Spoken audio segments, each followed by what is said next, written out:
ازيكم جميعا عاملين ايه؟ النهارده هنتكلم في حاجه مهمه قوي على برنامج بروكرييت. كذا حد طلبها مني، الا وهي الطباعه على برنامج بروكرييت. ازاي اطبع من على برنامج بروكرييت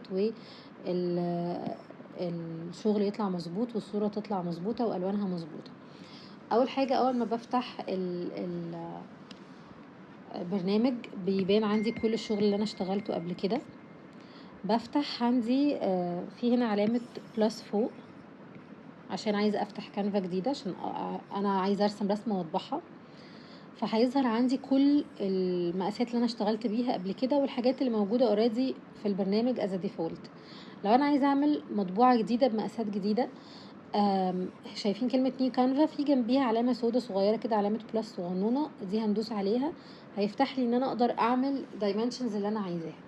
لو انا حاطه في دماغي ان الفايل اللي انا هرسمه ده او الكانفا دي هتبقى وهتطبع، اهم حاجه ان الدي بي اي بتاعي، كلمه دي بي اي دي تبقى فوق ال 300، من 300 فيما فوق. ال ال الكانفا العاديه بتبدا من 120، بس احنا عشان نطبع حاجه لازم تبقى 300 دي بي اي. طيب لو حصل غلطه ونسيت اعمل دي بي اي وفتحت على طول كده هو اي سايز عندي، سكرين سايز، طيب ورسمت الرسمه بتاعتي وخلصتها ومش عارفه اعمل ايه، مثلا انا الرسمه دي مثلا هي خلصتها خلاص وعايزه اطبعها، وبعدين جيت في الاخر عشان اطبعها اكتشفت ان انا نسيت وما عملتش الدي بي اي 300. ايه الحل؟ في حل عادي جدا.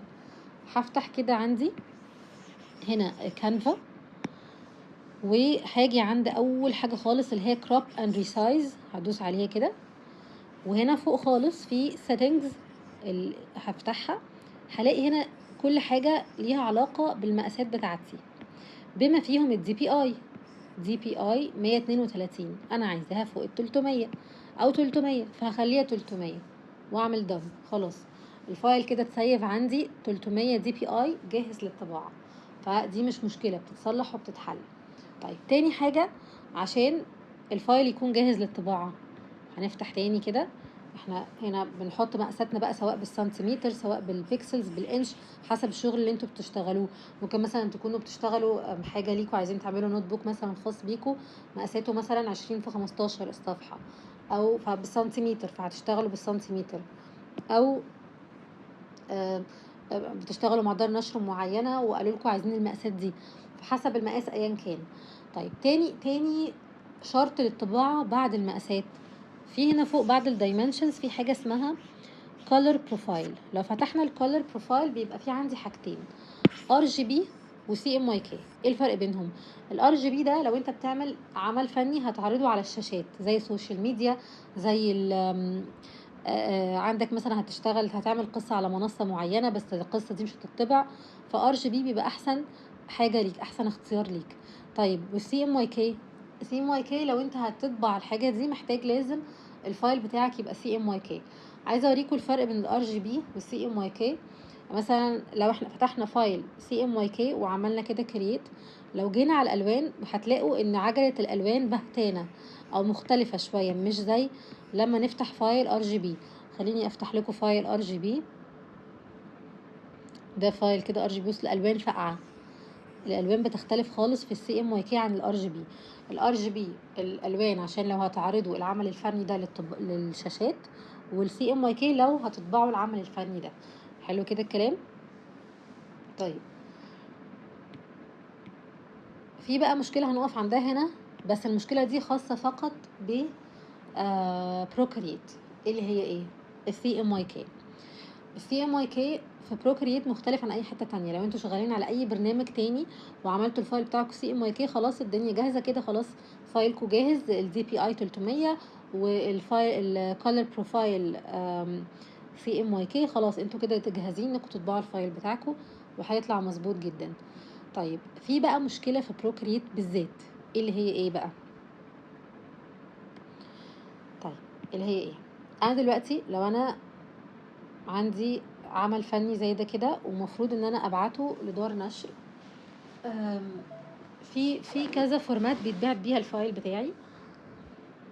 لما نيجي نعمل هنا شير في بروكريت بي اس دي بي دي اف كذا حاجه، غالبا بيطلبوا منكم بي اس دي اللي هو فوتوشوب علشان خاطر هما بيفتحوا الفايل على فوتوشوب قبل ما يطبعوه، تمام؟ ده اي حد تشتغلوا معاه، مش بس اي دار نشر، اي حد. وبيحتاجوا كمان العمل ده على لايرز مفتوحه، يعني بيطلبوا منكم تبعتوا الحاجه بلايرز مفتوحه. لو انتوا شيرتوها بي دي اف مش هتتسيف على ان هي كذا لاير، ولو هي جي بي اي جي هتتسيف حاجه واحده، بي ان جي نفس الكلام. عشان تبعتوها لايرز مفتوحه لازم تتبعت بي اس دي. طيب انا جربت فعلا، عملت كده وكنت عامله كل الحاجات مظبوطه، الدي بي اي 300، الكولر بروفايل سي ام واي كي، والدنيا تمام وخلاص انا جاهزه. طيب ايه اللي حصل بقى؟ اللي حصل اللي هم لما فتحوا الفايل على فوتوشوب عندهم الالوان اتدمرت، كل حاجه، الرسمه باظت، ويعني كانت مشكله كبيره جدا. وانا ساعتها ما كنتش عارفه الغلطه منين، يعني انا ماشيه على الرولز مظبوطه، طب الغلطه فين؟ بعد بحث مرير اكتشفت ان المشكله في بروكريت في ديفو في السي ام واي كي فايلز. ايه اللي بيحصل؟ ايه الحل؟ عشان انا ساعتها ما كنتش عارفه احل المشكله ازاي، لدرجه ان انا كنت بفكر ان انا اسيب بروكريت خالص واشوف بديل واجيب فوتوشوب احول الدنيا بتاعتي كلها في حته تانية. وكنت هضحي بقى بان انا ابقى ماسكه الايباد في اي حته بشتغل بيه، كل ده كنت هنساه واشوف حل تاني، لغايه ما عرفت الحل. ايه هو الحل؟ ان بمنتهى البساطه احنا نخلي الفايل بتاعنا على بروكريت ار جي بي عادي جدا، مش هنخليه سي ام واي كي، هنشتغل على بروكريت ار جي بي. ولما نيجي نحوله للفوتوشوب هنحول من الفوتوشوب الفايل بتاعي من ار جي بي لسي ام واي كي. ده ينفع؟ ينفع على فوتوشوب بسهوله. لو الفايل ده ار جي بي يتحول بسهوله لسي ام واي كي. طيب انا مش هينفع، ما عنديش المساحه دي مثلا مع الدار نشر او مع الشغل اللي بشتغل معاه ان انا اقول لهم معلش يا جماعه انا ما عرفتش اظبط السي ام واي كي عندي، فخدوا الفايل بتاعي ار جي بي حولوه انتوا سي ام واي كي. ده مكان يعني مش رفاهيه موجوده عندي. فعملت ايه؟ قعدت ادور على بديل عشان انا اعمل كده وابعت لهم الفايل ليرات مفتوحه عادي جدا ويكون سي ام واي كي. فلقيت ايه البديل بقى عن الفوتوشوب؟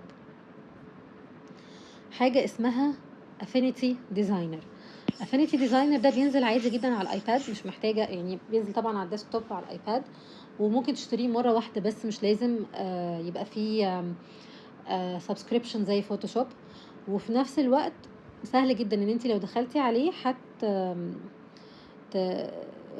تحولي الفايل بتاعك من ار جي بي لسي ام واي كي بضغطه زرار، وتظبط الدنيا كلها، والالوان تبقى مظبوطه وكل حاجه مظبوطه.